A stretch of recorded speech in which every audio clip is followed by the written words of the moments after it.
Assalamualaikum warahmatullahi wabarakatuh. Bismillahirrahmanirrahim. Alhamdulillah wassalatu wassalamu ala asyrafil anbiya wa ala alihi wa sahbihi ajma'in. Amma ba'd.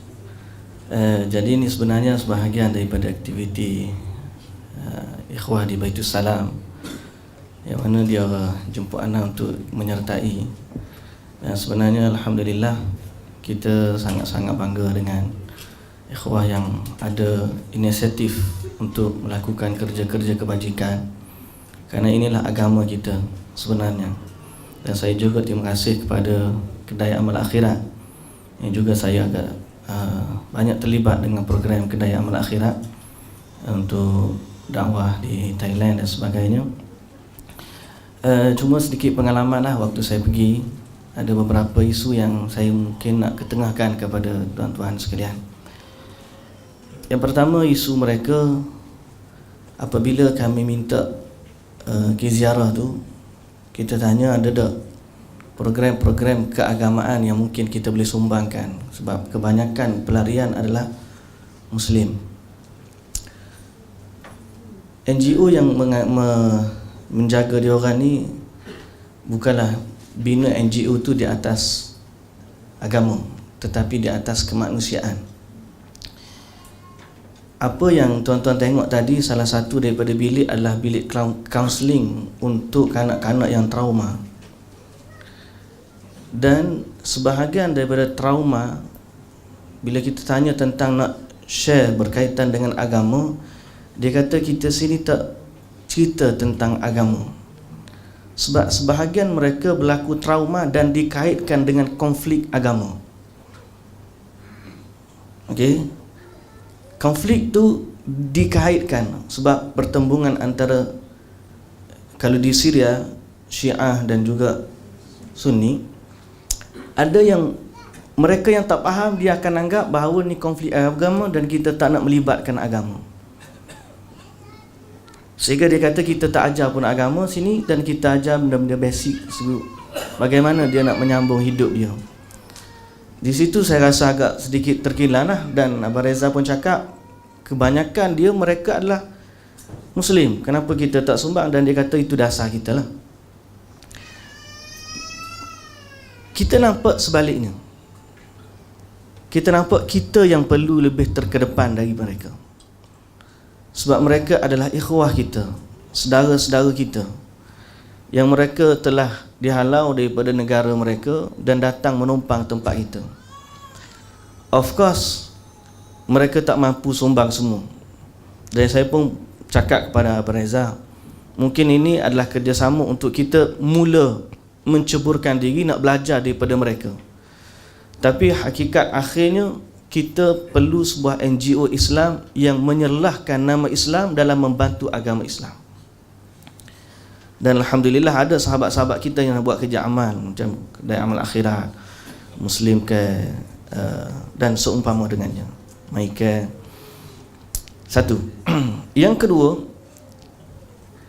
bila saya Abu Salah sebut nak jadi penterjemah, saya juga tanya apa saya boleh sumbang, ada perlu penterjemah, dan dia kata penterjemah bahasa Arab kami dah cukup.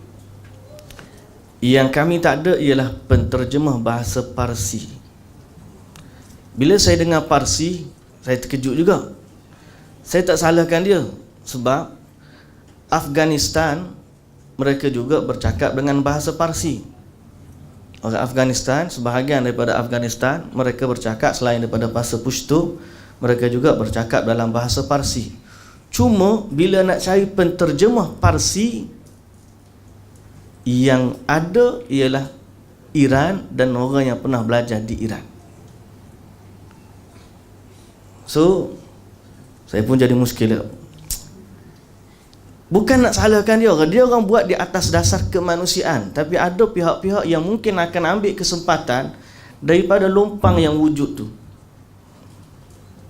Jadi sebab tu kita kata kita kena terkedepan dalam kerja-kerja begini.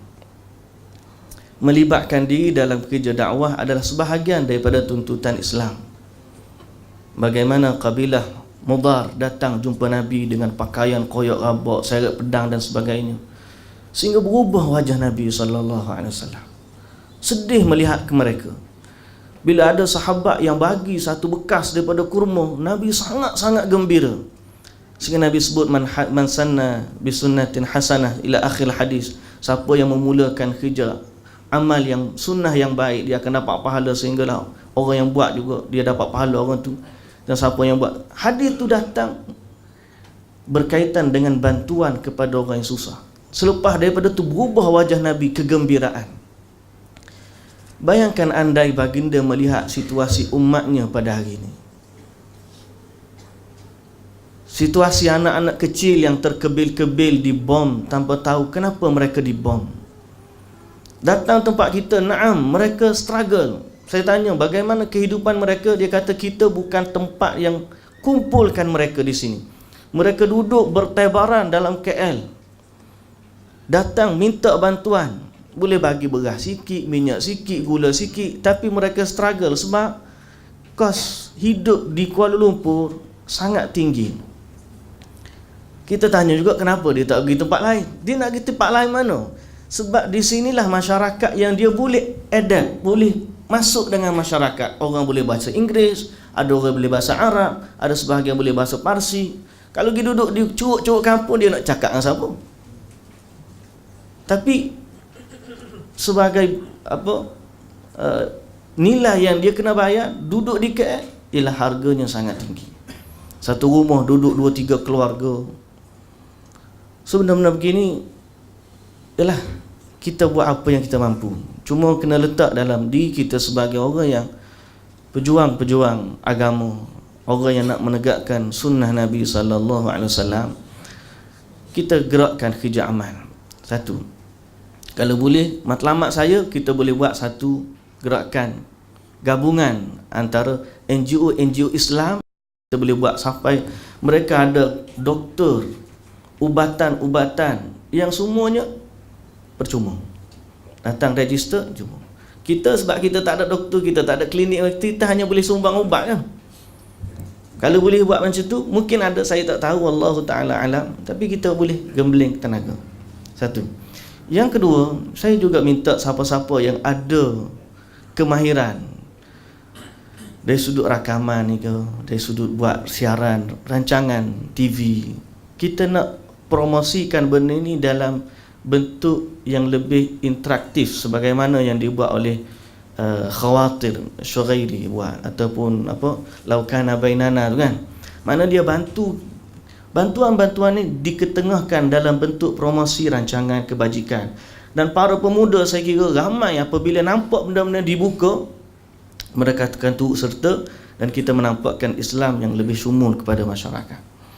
So kalau ada yang boleh berkemampuan, kita buat itu. So kita bantu selain daripada ni, kita buat aktiviti dengan mereka, mewarna dan sebagainya, dan jadikan sebagai satu program rancangan terbitan mungkin Baitul Salam, ataupun kita kata makna kuliah yang tak formal tapi dalam bentuk melukis, dalam bentuk apa. Itu cita-cita yang bila kita terlibat dengan benda ni lah. So itu saja, saya harap semua yang ada ni kita ada satu semangat untuk bantu saudara-saudara kita. Apa pun sumbangan yang kita mampu, sumbanglah. Paling common lah kita kata doa kepada saudara-saudara kita, sama ada yang masih berada di sana atau yang sudah sampai di sini, doakan. So makcik yang Abu Talha kata saya terjemahkan dia tu, dia pun kebetulan yang jaga tu Afgan, perempuan, dia turun sekejap, saya pun nak translate, dia cakap pula bahasa Amiah Syria. Dr. Zaimi mungkin dekat-dekat faham kot. Saya belajar Saudi, saya tak faham dia punya Amiah tu. Setakat seleng-seleng Syu'am Tahku tu boleh lah sikit-sikit. Tapi nampaklah dia tu sangat-sangat perlu kepada bantuan. Kita sama-samalah berusaha dalam isu ni. Paling-paling saya katakan tadi, kita doa. Sebab tangan kita tak mampu untuk menyelamatkan mereka di tempat mereka. Tangan kita tak sampai untuk menarik tangan-tangan mereka keluar daripada tempat itu. dan boleh jadi tangan kita juga tak mampu untuk menghulurkan bantuan secara langsung kepada mereka. Tapi tangan yang tak mampu tu jangan sampai tak mampu untuk diangkat kepada Allah Azza wa Jalla, meminta pertolongan buat mereka dan keselamatan. Jadi paling kurang ada doa. Tapi lebih daripada tu, kita perlu juga bantuan-bantuan dari sudut ubatan, pakaian, makanan dan sebagainya. Mudah-mudahan Islam itu nampak indah pada kita. Wallahu ta'ala alam.